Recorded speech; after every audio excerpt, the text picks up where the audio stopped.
Welcome to Lifeword's Day by Day, where we're talking about spiritual gifts from the passage in 1 Corinthians chapter 12. And we've noticed that Paul uses this strange word called varieties. And what makes it strange is that the singular of that word indicates a group or a plurality. But Paul says that there are varieties of gifts and ministries.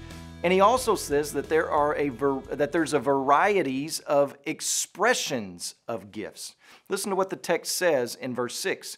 There are varieties of activities or expressions, but it is the same God who empowers them all.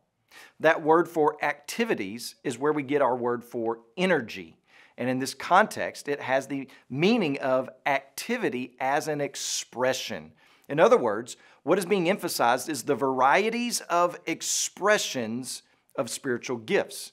There is a variety of expressions of the gifts that God gives. So like we said earlier, the expression of the gift that God has given you may not look the same in you as it does in someone else.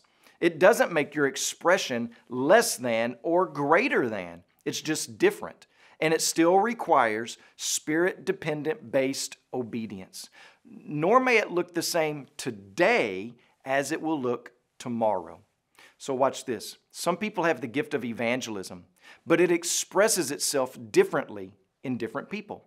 So some evangelists thrive and excel in a stadium full of people, but they may stumble and bumble in a one-on-one conversation. And it's not necessarily about which situation they prefer, but rather how the Spirit desires to express Himself through each person. There are some people who are equipped with the gift of compassion through the written word instead of the spoken word. And you don't necessarily desire for those people to sit with you during a tragedy, but your heart is warmed and encouraged when you receive a card from them. Varieties of expressions. And the results of the expressions, what is produced by the usage of the gift, well, that's empowered by God.